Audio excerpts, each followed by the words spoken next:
अस्सलामुअलैकुम जी, वैज़ जाफरी ऑफिशियल में मैं आपको कहता हूँ खुशामदेद। ड्रामेबाजी की इंतहा होती है। मशरूब की बोतल, कोई बताएगा कि रूह अफ़ज़ा ने कितने पैसे दिए थे स्पॉन्सर करवा के यूट्यूबर को जिसने इंटरव्यू किया और इंटरव्यू करके विक्ट्री के निशान बनवाए हैं उन माँ बाप के लिए जो मुसलसल आंसू बहा रहे हैं।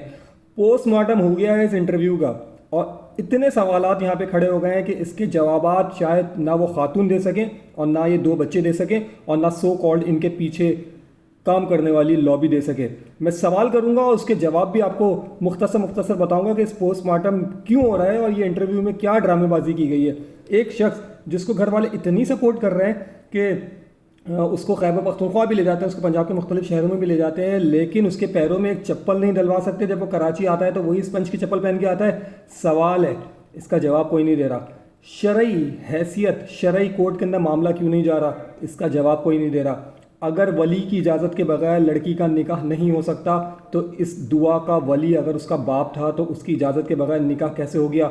उलमा कोई आवाज़ नहीं उठा रहे, कोई आलिम आके कोई बात नहीं कर रहा, जबकि जिस मकतब फ़िक्र से उसका ताल्लुक़ है वहाँ वली की इजाज़त के बगैर कानूनी मामलात पर भी निकाह नहीं हो सकता और इसका मामला जाता है शरई कोर्ट के अंदर, ना कि सिंध हाई कोर्ट के अंदर। लेकिन कोई जवाब नहीं दे रहा। ज़हीर का क्या काम करता है, इसकी आमदनी क्या है। ये सवाल इतनी बड़ी यूट्यूबर साहिबा हैं लेकिन उनको ये सवाल याद दिलवाना पड़ा और जब उनको ये सवाल याद दिलवाना पड़ा तो जवाब आता है कि जी ये जो ज़हीर है ना, ये 80,000 रुपये महीना इसकी सैलरी है। जिसकी सैलरी 80,000 रुपये महीना होना, वो हमेशा चपरासी से भी बदतर कपड़े पहन के आपको वीडियोस में नज़र आया है ना। शुरू में तो उसका हेयर स्टाइल ही नहीं था, फिर किसी ने अल्लाह करके उसका हेयर स्टाइल बनवा दिया।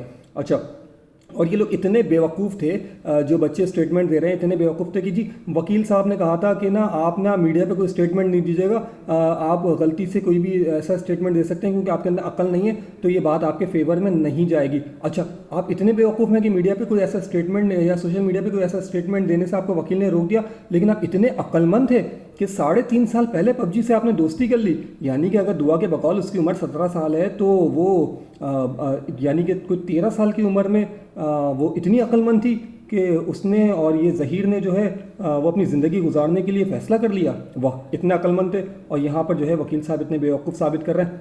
कोई जवाब नहीं है और समझदार के लिए इशारा काफ़ी होता है, लेकिन यहाँ कोई समझने के लिए तैयार ही नहीं है।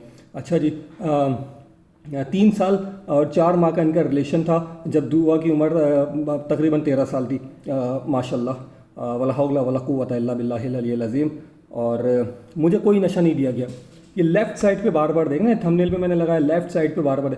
भाई ज़हीर तुम्हारे बराबर में बैठा हुआ है, यूट्यूबर उसके बराबर में बैठी हुई है। ये लेफ़्ट साइड पे कौन है जिसको देख के मुस्कुराया भी जा रहा है और जिसको देख के जो है वो खौफजदा भी हुआ जा रहा है और जिसको देख के जवाब देने के वक्त जो है उसको देखा जा रहा है कि कहीं गलत लाइनें तो नहीं बोली हो। और ये जो नशे के इंजेक्शन थी, ये रटी हुई लाइन क्यों बोली है। सीधा बोलती ना कि नहीं मुझे कोई नशे के इंजेक्शन नहीं लगाया और ये सब इल्ज़ाम है।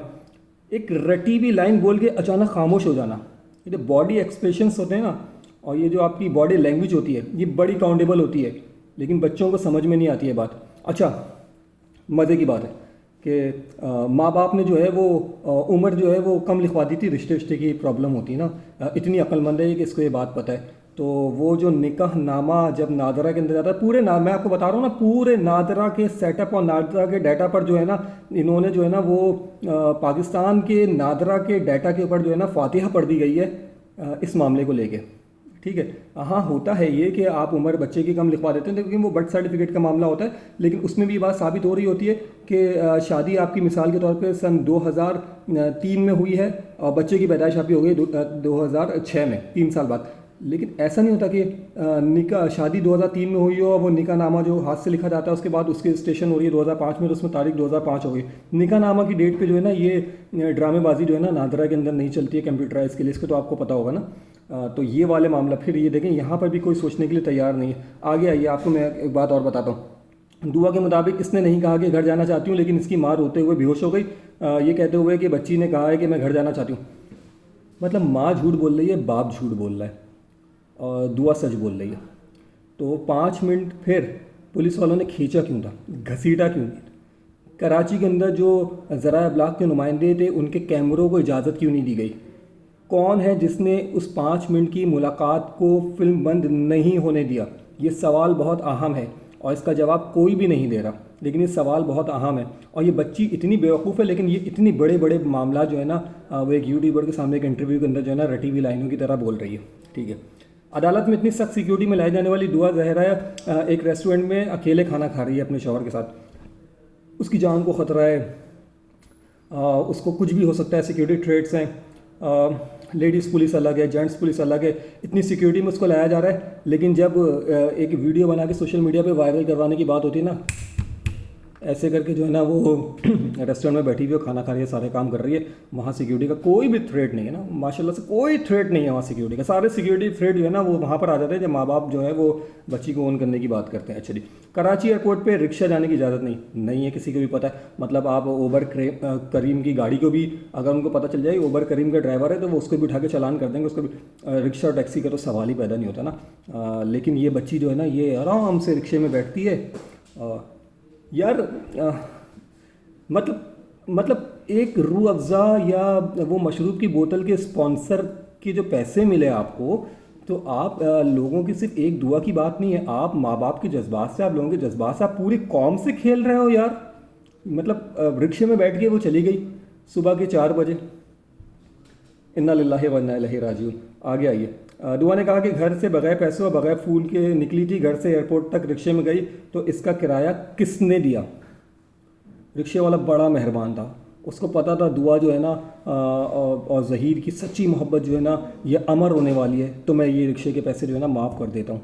और इससे पहले दुआ के ऊपर जो है ना ये इल्हाम वाली कैफियत हुई थी कि वो रिक्शे वाला इतना अच्छा होगा कि वो हमारी मोहब्बत को जो है वो सर आँखों पे रख के मुझे छोड़ देगा और मैं सुबह 4 बजे कचरा छोड़ने आऊँगी और निकल जाऊँगी।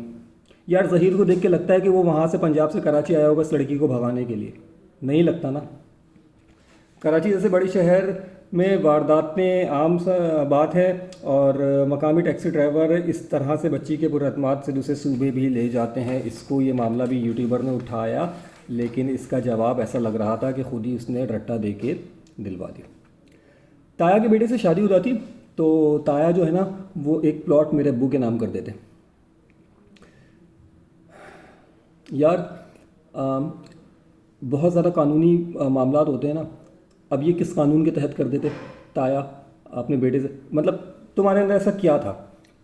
तुम्हारा जब मेडिकल एग्जामिनेशन हुआ तो तुमने जो एक पेपर साइन किया जिसके अंदर तुम्हारी परमिशन की ज़रूरत थी, जहाँ तुमने अपना थंब अंगूठे का निशान दिया, वहाँ तुमने जब साइन किया तो तुम्हारा नाम है दुआ जहरा, तो तुम्हें जहरा की स्पेलिंग भी नहीं आती, तुमने दुआ तो लिखा ही नहीं ना, तुमने जहरा की जगह ZARA लिखा, वो भी बिल्कुल मतलब क्लास 1 KG1 KG2 के बच्चों की तरह। तो तुम पढ़ाई में इतनी डफर थी, लेकिन तुम इतनी काबिल थी अपनी ताया के लिए कि तुम्हारे ताया के बेटे से तुम्हारे अब्बू शादी कर देते तो तुम्हारे अब्बू को मिल जाता प्लॉट।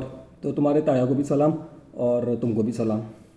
अच्छा, अपनी बेटी के लिए दर दर की ठोकरें खाने वाला मुसलसल कानून की जंग लड़ रहा है और इसके ऊपर इल्ज़ाम है कि वो बच्ची को मारता पीटता था।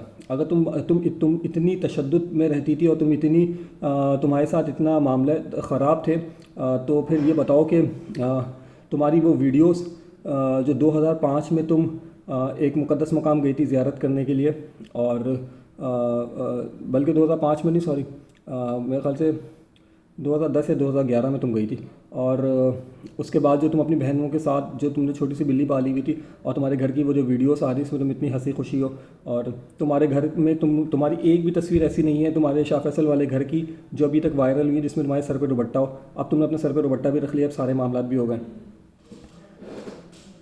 तनकीद दुआ जहरा पे नहीं है, तनकीद उस यूट्यूबर पर है जिसने इसको इस वक्त क्लियर करने की कोशिश की है, इस बच्ची को भी और इसके जो अब जो रिश्ते में इसके ससुराली लग रहा है उनको भी। ठीक है। अच्छा, मज़े की बात यह है कि ना दुआ के ससुर सामने आ रहे हैं, ना उसके कोई जेठ सामने आ रहे हैं, ना उस बच्चे के कोई भाई सामने आ रहे हैं, ना उसके कोई कज़न्स सामने आ रहे हैं। उल्टे हाथ पे कौन है मुझे नहीं पता जिसको बार बार देख रहे हैं। अच्छा, इंटरव्यू वाले कमरे में कोई नहीं पे दुआ को ऐनक किसने ला के दी? ये साहिबा कह रही थी इंटरव्यू जब चल रहा था कि इस कमरे में कोई नहीं है, लेकिन फिर दुआ को अचानक ग्लासेस ला के दिए जाते हैं, है ना। मतलब कि आप झूठ के पैर ही नहीं होते। अच्छा, बयानात करवाने के बाद दुआ और ज़हीर रुपोश हो गए थे। 3 सूबों की पुलिस उन्हें ढूंढ रही थी और मोहतरमा कहती हैं कि हमसे राब्ते में थे। आप कौन हो? आपसे कैसे राब्ते में थे? अगर आपसे राब्ते में थे तो अगर ये केस चला तो आप बहुत बुरे फंसोगे, क्योंकि ये आपसे राब्ते में थे, है ना, आपसे राब्ते में थे।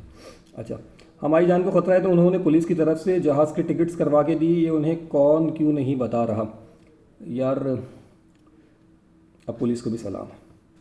अच्छा, घर से जाने के 10 दिन तक बच्ची गायब रही। मीडिया, सोशल मीडिया, हर जगह इसकी तस्वीर चलती रही। वालिदैन दुहाइयाँ देते रहे, लेकिन इस बच्ची को किसी ने भी जो है वो बाजियाब करवाने के लिए, और उस वक्त जो है इसके घर वालों ने ये कोशिश नहीं की कि हम बता दें कि यार ये बच्ची जो है वो भाग कर आ गई।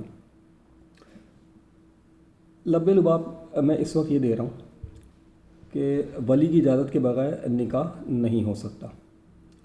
ज़हीर से ही अगर निकाह हुआ है और ज़हीर ही अगर इतना काबिल शख्स है, तो फिर ज़हीर की पूरी फैमिली की तरफ से एक बार भरपूर कोशिश होनी चाहिए कि फिर दुआ के वालिदैन को मना लिया जाए और खुल के सामने आ जाए। इस तरह से स्पॉन्सर यूट्यूबर को कुछ हज़ार रुपये, यकीन करें ये मैं बार बार ब्रांड का नाम ले रहा हूँ, ये जो मशरूब की बोतल है ना, इसने कोई लाखों रुपए नहीं दिए होंगे इस यूट्यूबर को। बहुत कम ही पैसे मिले होंगे, कुछ हज़ार में मिले होंगे। कुछ हज़ार रुपए में लोगों की इज्जत को नीलाम कर देना नामुनासिब अमल था, नामुनासिब अमल है और नामुनासिब अमल ही रहेगा। ये सारे सवालात जो भी मैंने किए हैं, इनके जवाबात ये है कि अक़ल इसको तस्लीम नहीं करती। बहुत अच्छा ये होगा कि इस बच्ची के मामले को जो है जो शक और शुबहात जो है इसके वालिदैन को हैं उसको दूर किया जाए और इस केस को जो है वो मंतकी अंजाम तक पहुंचाया जाए। पहली लड़की नहीं है, बहुत सारे मामलात हैं। अल हफ़ीज़ वल अमान ये कि बहुत सारे केसेस ऐसे भी रहे हैं, हमने अपनी सहाफ़ती ज़िंदगी में देखा है कि बस मैं अब क्या किसी भी इल्ज़ाम लगाने वाली बात हो जाती है कि यार ज़हीर को देख के ऐसा नहीं लगता, कम बोल रहा हूँ ज़्यादा समझ लें, कि ज़हीर को देख के ऐसा नहीं लगता कि इसने इसके अंदर कोई ऐसे गट्स थे कि इसने किसी बच्ची को इस हद तक इंगेज किया होगा कि वो अपना घर बार छोड़ के इसके साथ चली जाए ना, अपनी ज़िंदगी के अच्छे फ़ैसले करे। क्योंकि बाप तो बहुत ज़्यादा जालिम था, माँ बहुत ज़्यादा जालिम थी, घर के अंदर बहुत ज़्यादा जुल्म हो रहे थे। तो इसने देखा कि यार इतनी ज़बरदस्त पर्सनैलिटी और इतना ज़बरदस्त जो है वो मुझे बिज़नेस क्लास का जो बंदा मिल रहा है, मेरी ज़िंदगी सफल हो जाएगी और मैं इसके साथ चली जाऊँगी तो मेरी ज़िंदगी सुधर जाएगी। तो पता नहीं किसने गुफ्तगू की, क्या बातचीत हुई, दाल पूरी काली हो गई, ये हंडिया जल चुकी है और इसका जो धुआं है वो हम सबको आलूदा कर रहा है और हम सबको आलूदा करता रहेगा। इस केस को मुंतकी अंजाम तक पहुंचाने की ज़िम्मेदारी सबकी बनती है और अगर ये केस मुंतकी अंजाम तक नहीं पहुंचा तो पता नहीं कितनी ऐसी बच्चियां हैं जिनके बारे में कोई आवाज़ नहीं उठ सकेगी। दुआ के वालिदैन ने जो आवाज़ उठाई, इसकी बदौलत आज मैं ये व्लॉग कर रहा हूँ। इस यूट्यूबर ने ये इंटरव्यू कर लिया, मीडिया के अंदर ये चीज़ें आ गई। इसके वालिदैन की इस्तेकामत की वजह से जो अपनी बेटी के लिए आज तक लड़ रहे हैं, ना जाने कितनी ही बच्चियाँ ऐसी गई होंगी और उनको शायद ज़हीर जैसा फिर कोई मोहरा नहीं मिला होगा जहाँ मीडिया पे शोर होने के बाद कहीं बैलेंस कर दी गई हो मामले को। लेकिन बच्चियों के लिए आपको और बहुत सारे लोगों को सोचना पड़ेगा और सिलसिले को बंद करवाना पड़ेगा।